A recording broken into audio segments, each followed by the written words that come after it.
The morning sun rose over Haven's Rest like it had for the past 73 years. Golden light spread across endless fields of grain that stretched to the horizon. The wheat moved gently in the warm breeze, creating waves of gold that reminded the colonists of old Earth's prairies. Dr. Elena Vasquez stood on her research station's observation deck, drinking her morning coffee. She watched the farmers begin their daily work in the fields below. Children ran between the grain stalks playing games their grandparents had taught them. Their laughter carried on the wind. Haven's Rest was home to 2.3 million people. Most of them were farmers, but there were also teachers, doctors, engineers, and scientists like Elena. They had built something beautiful here on the edge of known space. The colony had good soil, clean water, and peaceful neighbors. The Zephyrian traders came by every few months with supplies and news from other worlds. The insect-like beings were friendly and always fair in their deals. Sometimes the plant-based Silvani would visit too, sharing knowledge about growing crops in alien soil. Elena's research focused on making the crops grow better. She had developed new types of wheat that could feed twice as many people. Her work would help other human colonies across the galaxy. She was proud of what they had built on Haven's Rest. The colony had 3 main cities connected by maglev trains. New Geneva was the largest with over 1 million people. It had schools, hospitals, and the main spaceport. Harmony Valley was smaller but had the best farms. Green Hill was where most of the research happened. That morning started like any other. People went to work, children went to school, and life continued its peaceful rhythm. Elena was in her lab when the first alarm sounded. Unknown ships approaching the system, came the announcement over the colony's communication network. All residents remain calm. This is likely a routine trade visit. Elena looked up from her work. She walked to the window and looked toward the sky. She could see small lights moving between the stars, more lights than she had ever seen before. The colony's defense coordinator, Marcus Chen, came on the communication system again. His voice was different now, worried. The approaching fleet has been identified as Kathara hegemony vessels. They are requesting immediate communication with colony leadership. Elena felt a chill run down her spine. Everyone in the colony knew about the Kathara. They were reptilian beings who controlled a large part of space near the galactic core. They were known for being aggressive and territorial. But Haven's Rest was far from their space. What could they want here? Colony Governor Sarah Martinez's voice came over the system next. She sounded calm but firm. Attention, Haven's Rest. We are in communication with the Kathara fleet. They claim this system belongs to their ancient territory. We are explaining that humans have lived here for 73 years under established galactic law. Stay calm and continue your daily activities. Elena tried to focus on her work, but she kept looking toward the sky. The lights were getting bigger, closer. She could make out individual ships now. There were hundreds of them, maybe thousands. Her research assistant, young Tommy Park, came running into the lab. His face was pale with fear. Dr. Vasquez, you need to see this. The Kathara fleet? It's huge. Bigger than anything anyone has ever seen. Elena followed Tommy to the main communications room. The large screen showed the approaching fleet. Elena's breath caught in her throat. Ships filled the screen from edge to edge. Massive battleships, smaller destroyers, and carrier vessels that looked like floating cities. Governor Martinez was speaking with the Kathara fleet commander. The reptilian being on the screen was large, with dark green scales and yellow eyes that seemed to burn with anger. This system belongs to the Kathara hegemony by right of ancient claim, the alien commander said. His voice was deep and threatening. Your species will leave immediately or face the consequences. Commander Sash, Governor Martinez replied. With respect, humans have lived in this system for 3 generations. We have followed all galactic laws. We have committed no crimes against your people. Surely we can reach an understanding. There is no understanding, Commander Siage said. This is our space. You are invaders. You have 1 hour to begin evacuation. The screen went dark. Elena felt her heart pounding. 1 hour? It would take days to evacuate even a small portion of the colony. There were children here, elderly people, pregnant mothers. How could they move over 2 million people in 1 hour?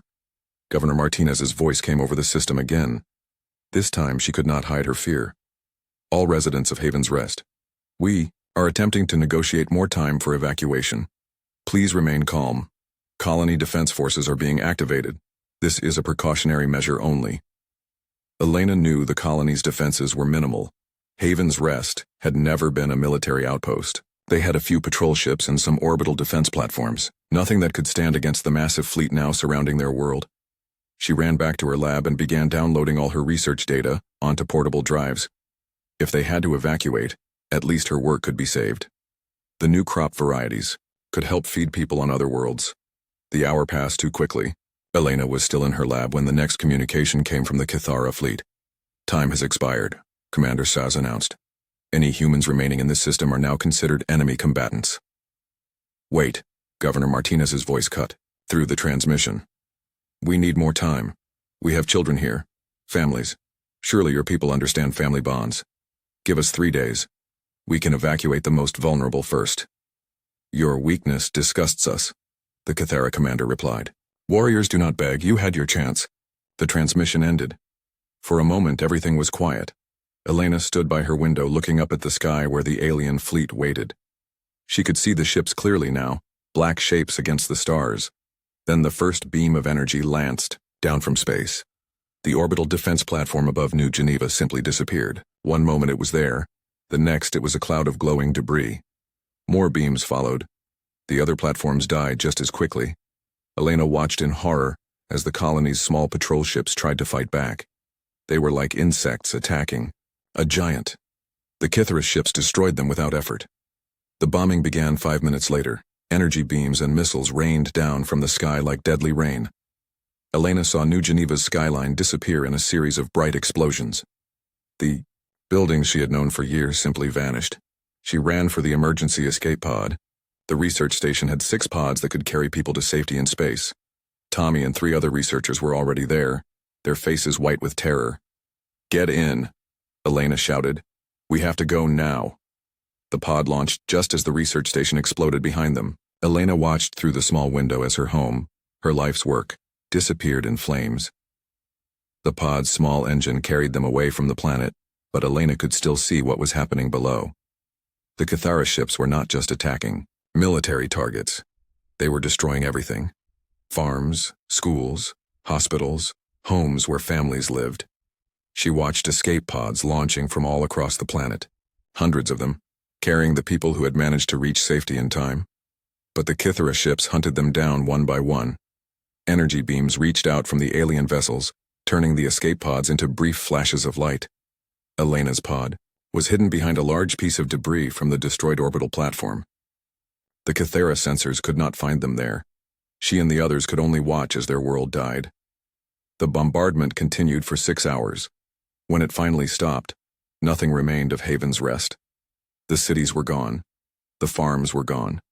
Even the memorial gardens where the first colonists were buried had been turned to glass by the alien weapons. 2.3 million people had lived on Haven's Rest that morning. Now they were all dead. Elena began recording everything she had seen. Someone had to tell Earth what happened here.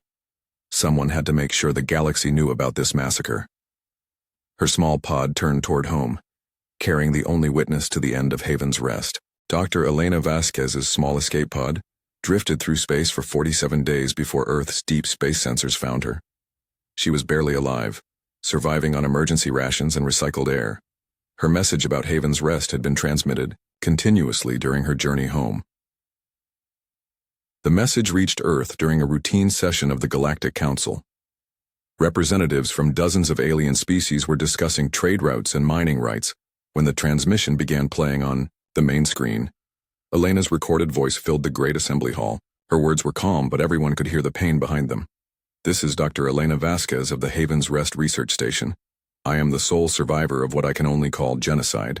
The Kathara hegemony destroyed our entire colony without cause or warning. 2.3 million human beings are dead." The alien delegates watched in stunned silence as Elena's recording showed the destruction. They saw the orbital platforms dissolve under Kathara weapons. They watched the cities burn. They witnessed the systematic destruction of escape pods carrying children and families. The Kathara delegate, a smaller reptile than Commander Saz, stood up from his seat. His voice was defiant. Haven's Rest was in ancient Kathara territory. The humans were warned to leave. They chose to stay and fight. Their deaths are their own fault. The hall erupted in angry voices. Many species had trade agreements with humanity. Humans were known throughout the galaxy as peaceful, reasonable, people who avoided conflict. The images from Haven's Rest showed something different. This was not war. This was slaughter. In the back of the assembly hall, the human delegation sat quietly. Ambassador James Richardson was an elderly man who had represented Earth for over 30 years. He was known for his calm nature and diplomatic skills. Now he slowly stood up. "Honored delegates," Ambassador Richardson said, his voice carrying clearly through the hall. "For 300 years, humanity has been a peaceful member of this galactic community. We have traded fairly, shared our knowledge freely, and harmed no one." He paused and looked directly at the Kathara delegate. "The Kathara hegemony has declared war on humanity by committing genocide against innocent civilians. We accept this declaration of war." The ambassador pressed a button on his communication device. A signal raced through space at faster than light, speed reaching Earth in minutes. On Earth, Admiral Chen Wei-Ming received the signal in his office deep beneath the mountains of Colorado. He was a tall, serious man who had served in Earth's military for 40 years. Most people thought his job was to command Earth's small patrol fleet and coordinate with colony defense forces. They were wrong. Admiral Chen walked to his desk and opened a sealed drawer. Inside was a single red button protected by multiple security systems. He placed his palm on the scanner, spoke his authorization code, and looked into the retinal scanner. "Authorization confirmed," the computer said. "Activating Protocol 77 Alpha." The Admiral pressed the button. Across the solar system, hidden installations began powering up. For 3 centuries, humanity had been building the largest military fleet in known space. They had done it quietly, secretly, while maintaining the appearance of peaceful traders and farmers. The first ships emerged from camouflaged bases on the dark side of Earth's moon. Massive battleships that had been hidden under artificial craters powered up their engines. Their weapon systems came online for the first time. In the asteroid belt, mining stations that had operated for decades suddenly revealed their true purpose. The mining equipment retracted to show missile batteries and energy cannons. What everyone thought were ore processing facilities were actually ship construction yards. Behind Jupiter's moons, entire fleets had waited in powered-down silence. Carriers the size of small cities began launching fighter craft. Destroyers and cruisers that had never appeared on any official registry started their engines. The gas giant Saturn's rings hid the largest ships of all. Dreadnought battleships longer than Manhattan Island slowly moved out from behind the ice and rock that had concealed them. Their massive hulls bristled with weapons that could crack planets. Even Earth's own orbital platforms revealed their secrets. What appeared to be civilian space stations opened hidden bays. Battle cruisers that had been disguised as cargo vessels for decades shed their fake outer hulls. In 62 minutes, 700,000 warships had appeared from nowhere. The largest military fleet in galactic history hung in space around Earth, waiting for orders. Admiral Chen stood in his command center watching screens that showed every ship in the fleet. Each vessel was connected to the others through quantum communication networks. They could coordinate their movements and attacks as if they were parts of a single vast organism. "All ships report ready for combat operations," his aide reported. "Thank you, Commander Lopez," the Admiral replied. "Open a channel to the fleet." 700,000 ship captains listened as Admiral Chen spoke. "Brothers and sisters of the Earth Defense Force, for 300 years we have prepared for this day. We hoped it would never come. We hoped that our peaceful nature would be enough to protect our people. We were wrong." He paused, thinking of the children who had died on Haven's Rest. "The Kathara hegemony has shown us that evil exists in this galaxy. They have murdered our families, our friends, our future. Today, we teach them the price of genocide." The Admiral activated another screen, showing the route to Kathara space. "We are not going to war for conquest or glory. We are going to war for justice. Every Kathara military installation will be destroyed. Every warship in their fleet will be eliminated. Every leader who ordered this massacre will face trial." Around the solar system, 700,000 ships began moving. They formed into battle groups with mathematical precision. Scouts and fighters took the lead. Cruisers and destroyers formed the main battle line. The massive carriers and dreadnoughts followed behind, their weapons powered and ready. "We are not conquerors," Admiral Chen continued. "We are humanity's shield and sword. We fight so that no human child will ever again die helpless and afraid. We fight so that Haven's Rest will be remembered. We fight so that genocide against humanity becomes impossible." The fleet began entering hyperspace. Ship after ship disappeared in flashes of light, heading toward Kathara territory at speeds that defied physics. On the Galactic Council station, Ambassador Richardson watched his communication device as reports came in from Earth. The other delegates stared at him in amazement. 700,000 ships? The Zephyrian representative whispered. How is this possible? Humanity has always been peaceful traders. We have been peaceful, Ambassador Richardson replied, but we have never been helpless. My species learned long ago that the price of peace is the ability to destroy those who would take it from us. The Kathara delegate's face had gone pale beneath his scales. His people controlled perhaps 50,000 warships total. They were facing a force 14 times larger than their entire military. This is impossible, the Kathara delegate stammered. You cannot have built such a fleet in secret, the resources alone. We have had 300 years, the ambassador said quietly. 300 years of building, planning, and preparing for the day when someone would test humanity's resolve. Your people have just volunteered to be that test. News of the human fleet spread across the galaxy in hours. Every species that had thought they knew humanity realized they had been dealing with only a tiny fraction of human capability. On 100 worlds, alien governments held emergency meetings. Military leaders stared at intelligence reports that made no sense. How had humanity hidden 700,000 warships? How had they built such a force without anyone noticing? The answer was simple. Humans had learned from their own history. They remembered the times when peaceful peoples had been destroyed by aggressive neighbors. They had decided that humanity would never be helpless again. The sleeping giant was awake, and it was angry. In space near the Kathara border, long-range sensors detected the approaching human fleet. The massive formation stretched across thousands of cubic kilometers of space. At its head flew Admiral Chen's flagship, a dreadnought called Retribution. The message went out on all frequencies in every known language. This is Admiral Chen Wei-Ming of the Earth Defense Force. The Kathara hegemony has committed genocide against human civilians. We are coming for justice. Any species that aids the Kathara will be treated as enemies. Any species that stands aside will not be harmed. Any species that helps us will be remembered as friends.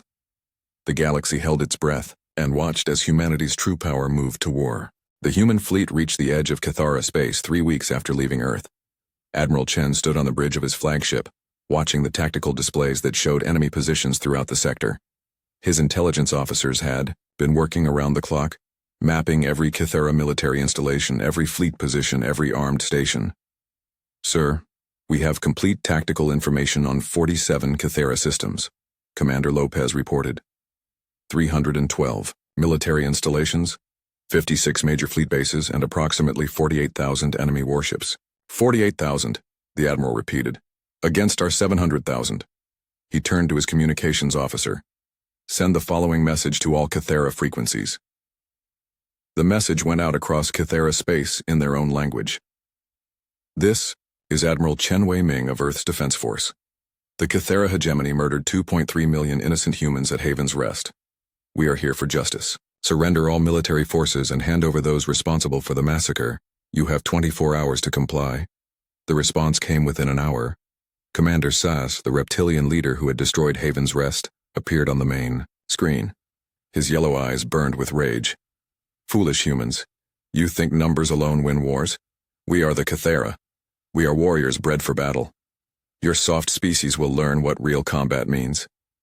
Admiral Chen listened without expression. When the transmission ended, he turned to his fleet commanders. The Kathara have chosen their path. Begin Operation Righteous Fury.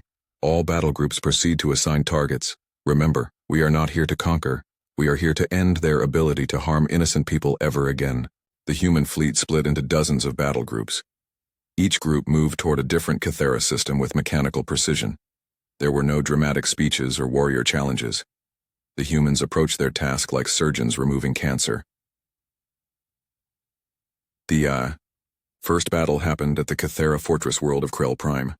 General Morrison's battle group of 30,000 ships faced 8,000 Kathara defenders. The aliens expected a massive space battle with ships clashing in glorious combat. They were disappointed. The human ships never came close enough for traditional weapons range. Instead, they used something the Kathara had never seen before. Energy. Beams that could strike targets from millions of kilometers away with perfect accuracy. Missiles that could track and destroy enemy ships no matter how they tried to dodge. The battle lasted 47 minutes. When it ended, every Kathara warship was destroyed or disabled. The humans had lost 12 ships. How is this possible? The surviving Kathara base commander asked over the communication system. Your weapons, they are impossible? Not impossible, General Morrison replied. Just more advanced than yours. Surrender your base and we will treat your people according to galactic law. At system after system, the same pattern repeated. Human forces would arrive, precisely target all military assets, and destroy them with overwhelming technological superiority. The Kathara warriors, bred for close combat and personal glory, could not adapt to warfare that happened at impossible ranges with mathematical precision. Admiral Chen studied the battle reports from his flagship. In 2 weeks, his forces had destroyed over half the Kathara military without losing more than 300 ships. The numbers were so one-sided they seemed impossible. Sir, Commander Lopez said, we're receiving communications from the Galactic Council. Multiple species are asking about our weapons technology. They want to know how we developed such advanced systems. Tell them the truth, Admiral Chen replied. We have had 300 years to prepare. While other species focused on expansion and politics, humanity focused on survival. We studied every form of warfare, every weapon system, every defensive technology. We built better.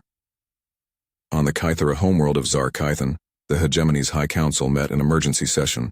The great warriors who had conquered dozens of worlds now faced the reality of their situation. Their mighty fleet was being systematically destroyed by an enemy they could not even touch. Great leader Vexes, one general reported, we have lost 60% of our fleet strength. The humans fight like no enemy we have ever faced. They show no emotion, no anger, no desire for glory. They simply calculate the most efficient way to kill us and do it. High Leader Vexus was an ancient Kathara, his scales scarred from 100 battles. He had led his people for 50 years, expanding their territory through strength and fear. Now he faced an enemy that made his armies look like children playing with toys. How many ships do they have left? He asked. Intelligence estimates they have lost less than 1,000 ships total, Great Leader. They still have over 699,000 warships operational. Vexus stared at the tactical display showing human fleet positions. The enemy had surrounded 47 Kathara systems simultaneously. No military force in galactic history had ever been able to coordinate such a massive operation.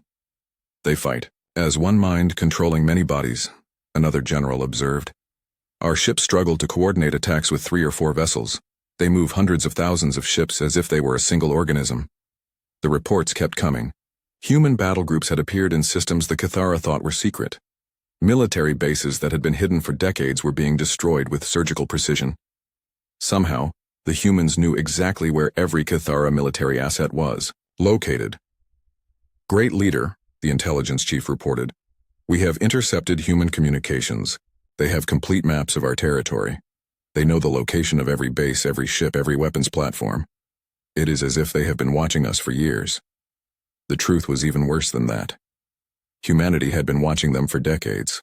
Hidden sensors throughout Kathara space had been monitoring their activities since the first human colonies were established. Earth's intelligence services had mapped every aspect of Kathara military capability. When the humans finally attacked, they knew exactly what they were facing. Admiral Chen received an update from Dr. Elena Vasquez, who was now serving as humanity's witness to the Kathara war crimes. She had been visiting the sites of destroyed Kathara bases, documenting evidence for the future trials. Admiral, she reported, I've found the records from Haven's Rest. The Kathara kept detailed files on the massacre.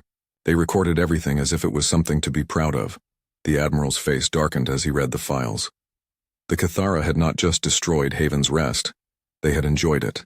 The records showed them celebrating each destroyed escape pod, each murdered family. Make sure those records are preserved, Doctor, he said. The galaxy will judge them by their own words. On the 4th week of the campaign, the Kathara attempted their last desperate gambit. They gathered their remaining 30,000 ships for a final battle at their homeworld. It would be a glorious last stand, they declared. They would show the galaxy that warriors could still triumph over mere technology. Admiral Chen brought his entire fleet to accept their challenge. 700,000 human ships faced 30,000 Kathara vessels in the largest space battle in galactic history. The battle lasted 18 minutes. The Kathara ships charged forward with traditional battle cries and warriors' courage. They were met by a perfectly coordinated wall of energy beams and guided missiles. The humans never broke formation, never showed emotion, never wavered in their mathematical precision. When it ended, the entire Kathara fleet was gone. The humans had lost 47 ships. High Leader Vexus, wounded and trapped in his burning flagship, sent one final transmission. How can you fight without honor, without passion, without the warrior's spirit? Admiral Chen's response was broadcast throughout the galaxy. We fight with something more powerful than honor, Leader Vexus. We fight with memory. We remember every human child who died on Haven's Rest. We remember every family destroyed by your cruelty. Memory is stronger than passion. Justice is more powerful than honor. The Kathara hegemony surrendered the next day. But Admiral Chen was not finished. His fleet moved to secure every former Kathara world, establishing monitoring stations and humanitarian aid centers.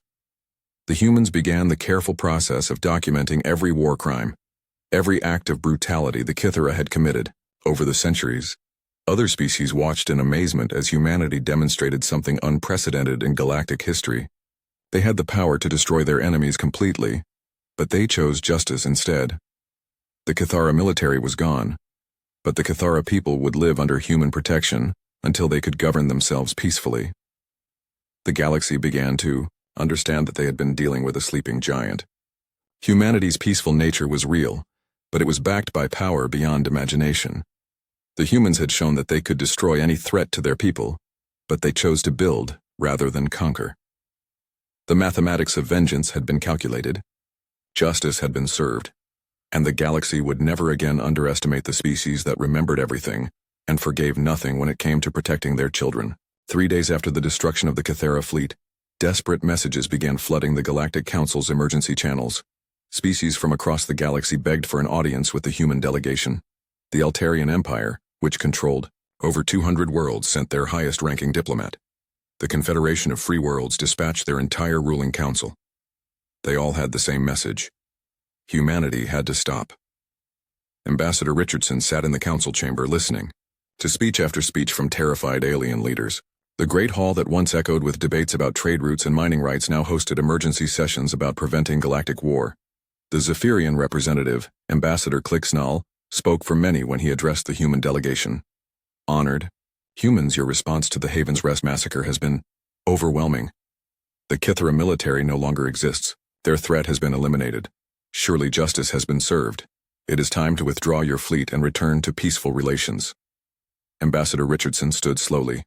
The elderly diplomat's calm demeanor had not changed, but everyone in the chamber could feel the weight of humanity's hidden power behind his words. Ambassador Clixnall, I appreciate your concern, but you misunderstand our mission. We are not here merely to destroy the Kathara military. We are here to ensure that genocide against human beings becomes impossible for any species to contemplate. A murmur of concern rippled through the chamber.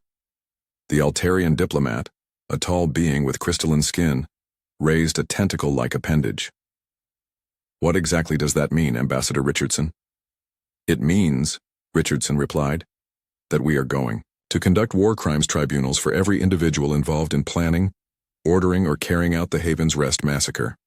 We are going to document every detail of what happened. We are going to make sure the galaxy understands the consequences of targeting human civilians. The Kathara representative, one of the few survivors of their government, struggled to his feet. His scales were pale with fear, but he managed to speak. This is madness. You have already destroyed our fleet, occupied our worlds, dismantled our government. What more do you want? You speak of proportional response, but one colony for our entire civilization? Dr. Elena Vasquez, now serving as humanity's chief prosecutor for war crimes, entered the chamber at that moment. She walked calmly to the witness stand, carrying a datapad containing the evidence she had gathered from destroyed Kathara bases. You are correct that Haven's Rest was only one colony, she said, her voice carrying clearly through the silent chamber. But it was not your only crime. She activated the chamber's main display screen. Images began appearing that made several alien delegates turn away in disgust. Records from Kathara databases showing decades of atrocities against civilian populations. The Brennan mining station, 17 years ago. 400 human workers and their families killed when they refused to abandon a legally established mining operation. More images appeared. Elena's voice remained steady, professional as she documented horror after horror.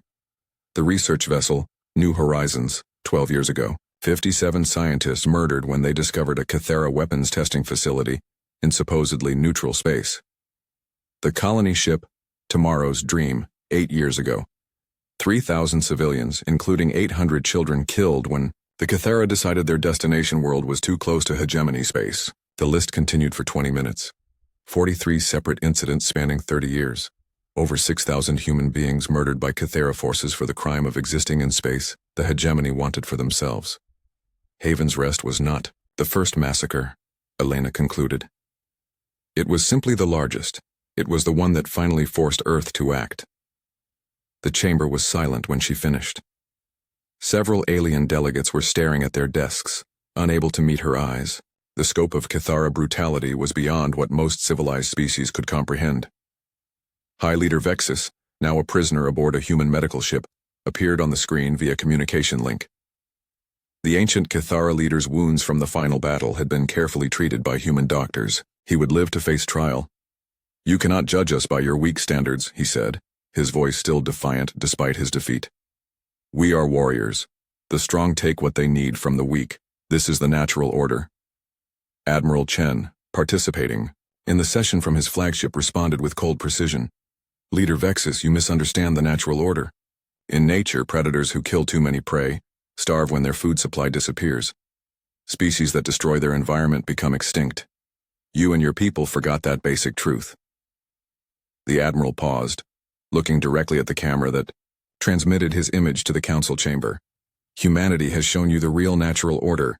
Threaten our children and we will end your ability to threaten anyone ever again.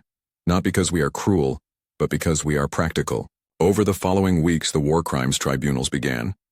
Dr. Vasquez led a team of investigators that included legal experts from dozens of species. They worked with methodical thoroughness, examining every piece of evidence, interviewing every survivor, documenting every crime. The trials were broadcast throughout the galaxy. For the first time, the civilized species saw the true face of Kathara, warrior culture. They witnessed testimony from survivors of massacres, watched recordings of civilians begging for mercy before being executed, listened to Kathara commanders discussing the most efficient ways to murder children. The evidence was overwhelming. But what impressed the galaxy most was humanity's restraint. Despite having the power to simply eliminate the Kathara species entirely, the humans insisted on due process, legal procedures, and fair trials, even for their enemies. "Why do you not simply execute them all?" asked the Silvani representative during one session. "They showed no mercy to your people." "Because we are not them," Ambassador Richardson replied. "We could destroy the Kathara homeworld in an afternoon. We could sterilize every planet they have ever touched. But then, we would become the thing we fought against. Instead, we choose justice." The trials revealed something else that shocked the galaxy. The Kathara had been planning to expand their territory dramatically. Intelligence files showed invasion plans for systems belonging to over a dozen species. The humans had not just saved themselves, they had prevented a galactic war that would have claimed billions of lives. The Altarian diplomat approached Ambassador Richardson privately after viewing these files. "We owe you an apology," she said. "We thought your response was excessive. We did not understand that you were protecting all of us." "You were not wrong to be concerned," Richardson replied. "Power like ours is dangerous. That is why we kept it hidden for so long. We hoped never to use it." As the trials continued, something unexpected began happening throughout the galaxy. Species that had been preparing for war started negotiating peace treaties instead. Territorial disputes that had simmered for years were suddenly resolved through diplomacy. The message was clear. If humanity would take on the Kathara hegemony to protect innocent civilians, they would certainly intervene to stop any other species from starting aggressive wars. Dr. Vasquez compiled the final report on Kathara war crimes. The document was 3,000 pages long and detailed atrocities that spanned 50 years. When she presented it to the Galactic Council, she included a simple statement. "This report represents more than just crimes against humanity. It represents the failure of the galactic community to protect innocent life. We allowed the Kathara to commit genocide repeatedly because stopping them seemed too difficult, too expensive, too dangerous." She looked around the chamber at the assembled delegates from hundreds of worlds. "Humanity has shown that the cost of stopping genocide is always less than the cost of allowing it to continue.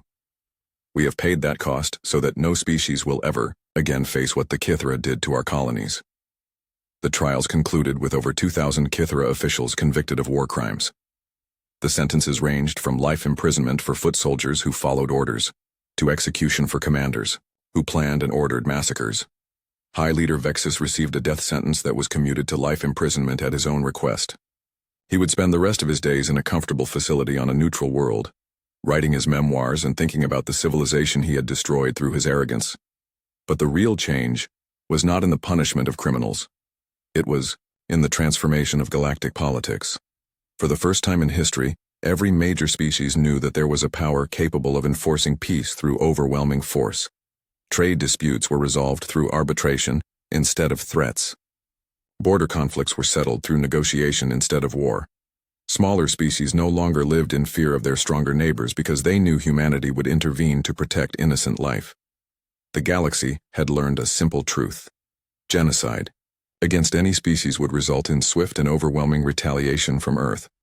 The humans had the power to destroy civilizations, but they chose to protect them instead. As Dr. Vasquez prepared to return to Earth, she visited the memorial that had been built on the site of Haven's Rest. 2.3 million names were carved into black stone. 1 year after the fall of the Kathara hegemony, the galaxy had settled into an uneasy new peace. The massive human fleet remained stationed throughout former Kathara space, not as conquerors, but as peacekeepers. Their presence had a calming effect on neighboring systems where territorial disputes had raged for decades. Admiral Chen stood in his ready room aboard the flagship Retribution, reviewing reports from across the occupied territories. The rehabilitation of Kathara society was proceeding better than expected. Without their military leadership constantly pushing for expansion and conquest, the ordinary Kathara people were adapting to peaceful governance. Commander Lopez entered with the daily briefing. Sir, we have updates from all sectors. The new Kathara civilian government has successfully taken control of 17 worlds. No incidents of violence or rebellion reported. Good, Admiral Chen replied. What about the war crimes investigations? Doctor Vasquez reports that the final trials will conclude next month. All evidence has been thoroughly documented. The Galactic Council is using our procedures as a template for future international criminal courts. The Admiral nodded. It was important that the galaxy learned not just to fear human power, but to trust human justice. The trials had been fair, transparent, and thorough. Even former enemies had to admit that humanity sought justice, not revenge. A priority communication alert sounded. Admiral Chen activated the secure channel and found himself looking at Earth's President, Maria Santos. Admiral, the President said, we need to talk. Private channel, please. Chen dismissed Commander Lopez and activated the encryption protocols that made their conversation impossible to intercept. What's the situation, Madam President? The situation, Admiral, is that the galaxy is asking too many questions about our fleet size. The Altarian Empire wants to know how many ships we really have. The Zephyrian Confederation is demanding full disclosure of our military capabilities. Even our allies are getting nervous. Admiral Chen had been expecting this conversation. The destruction of the Kathara fleet had been so complete, so overwhelming, that everyone wanted to know humanity's true strength. What do you want me to tell them? He asked. Tell them the truth, President Santos replied, but only part of it. That afternoon, Admiral Chen called a General Assembly of the Galactic Council. Representatives from over 100 species gathered in the Great Chamber, either in person or through holographic projection. The human delegation had requested this meeting to make an important announcement. Dr. Elena Vasquez, now serving as Earth's Special Representative for Galactic Affairs, stood to address the assembled delegates. Honored friends, she began, over the past year many of you have asked about humanity's true military capabilities. You have seen our sole defense fleet in action against the Kathara. You have witnessed the power of 700,000 coordinated warships. Today we wish to share more information about human defensive preparations. The chamber was absolutely silent. Everyone leaned forward to hear what humanity would reveal about their secret military power. The fleet that destroyed the Kathara hegemony represents Earth's home defense force, Dr. Vasquez continued. These 700,000 ships were built over 3 centuries to protect our homeworld and the inner colonies. She paused, letting that information sink in. However, we must also inform the Council that this force represents only a small portion of humanity's total military capability. Shocked gasps echoed through the chamber. The Altarian representative stood up so quickly that her crystalline body chimed like a bell. Small portion? 700,000 ships is a small portion? I'm afraid so, Dr. Vasquez replied calmly. You see, for the past 300 years, humanity has been expanding throughout the galaxy, far more extensively than we have publicly disclosed. We currently have colonies in over 400 systems, most of them unknown to the galactic community. The chamber erupted in confused voices. Species that thought they knew the extent of human expansion realized they had been completely wrong. Admiral Chen took the podium.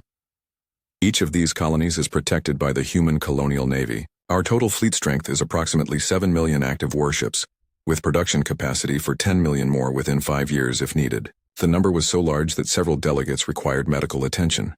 The Zephyrian representative began hyperventilating through his respiratory slits. The insectoid hive-mind delegates' compound eyes went completely dark as their collective consciousness struggled to process the information. 7 million, the Silvani representative whispered. You have been hiding 7 million warships? Not hiding, Dr. Vasquez corrected. Simply not advertising. Humanity learned long ago that the galaxy is more peaceful when potential aggressors do not know the true extent of our defensive capabilities. She activated the chamber's main display, showing a three-dimensional map of the galaxy. Red dots appeared throughout the spiral arms, each representing a human colony. There were far more red dots than anyone had imagined possible. We have been your neighbors for centuries without you knowing it, she explained. Human colonies exist in systems you thought were uninhabited. Our traders and explorers have been observing galactic politics from positions you never suspected. The implications were staggering. If humanity had been expanding secretly for 3 centuries, they probably knew more about galactic affairs than any other species. They had been watching, listening, learning, all while maintaining the appearance of a small, peaceful civilization. Why reveal this now? Asked the Confederation representative. Because, Admiral Chen answered, the galaxy has earned the right to know. The past year has shown us that most species prefer peace to war, justice to conquest. We believe the time has come for humanity to take a more active role in maintaining galactic stability. Dr. Vasquez returned to the podium. We are formally announcing the creation of the Galactic Peace Corps. This will be a joint human-alien organization dedicated to preventing conflicts like the Kathara massacres. Any species that wishes to participate will be welcome. And if we refuse? The Altarian representative asked nervously. Then you refuse, Dr. Vasquez replied with a smile. Participation is voluntary. However, we should mention that the Peace Corps will have the authority to intervene in conflicts that threaten civilian populations. We learned from Haven's Rest that waiting for permission to stop genocide only allows more innocent people to die. Over the following months, the new galactic order took shape. Most species eagerly joined the Peace Corps, contributing ships, personnel, and resources to the joint force. A few species initially resisted but changed their minds when they realized the alternative was facing human intervention alone if they caused trouble. The galaxy became remarkably peaceful. Border disputes were resolved through Peace Corps mediation. Trade conflicts were settled through arbitration. Pirates and raiders found themselves hunted by joint task forces that included the most advanced ships and weapons in known space. Dr. Vasquez established her headquarters on the neutral world of Harmony Station, a massive space facility that became the center of galactic diplomacy. Representatives from hundreds of species worked together to solve problems before they became wars. But the real revelation came 6 months after the formation of the Peace Corps. During a routine exploration mission, human scouts discovered something that changed everything: an ancient alien probe from outside the galaxy. The probe contained records of a vast nomadic empire that consumed entire civilizations as it moved through space. They called themselves the Devourers, and they were coming toward the Milky Way galaxy. Admiral Chen studied the probe data with growing concern. The Devourers had destroyed thousands of civilizations over millions of years. Their technology was advanced beyond anything the galaxy had ever seen. Their fleet numbered in the tens of millions of ships. How long until they arrive? He asked, his intelligence chief. Based on their movement patterns, approximately 50 years, sir. 50 years to prepare for an invasion that would threaten every species in the galaxy. Admiral Chen realized that humanity's secret expansion had not been preparation for local conflicts. It had been preparation for this moment. He called an emergency session of the Galactic Council. When the delegates assembled, he shared the probe data and its implications. "Friends," he said, "we face a threat that makes the Kathara hegemony look like children playing with toys. The Devourers have been moving toward our galaxy for millions of years, consuming every civilization in their path." The chamber was silent as delegates absorbed the magnitude of the threat. "However," Admiral Chen continued, "humanity has been preparing for this possibility for 3 centuries. Our hidden colonies, our secret fleets, our advanced technology, all of it was designed for one purpose: to ensure that when the ultimate test came, the galaxy would survive." Dr. Vasquez stood beside him. "We propose the formation of the Galactic Defense Alliance. Every species, every world, every resource working together to prepare for the coming invasion. We have 50 years to build the largest fleet in the history of life itself." "And if we refuse?" asked a delegate from a species that had remained neutral in most galactic affairs. "Then you will face the Devourers alone," Admiral Chen replied simply. "But we hope you will join."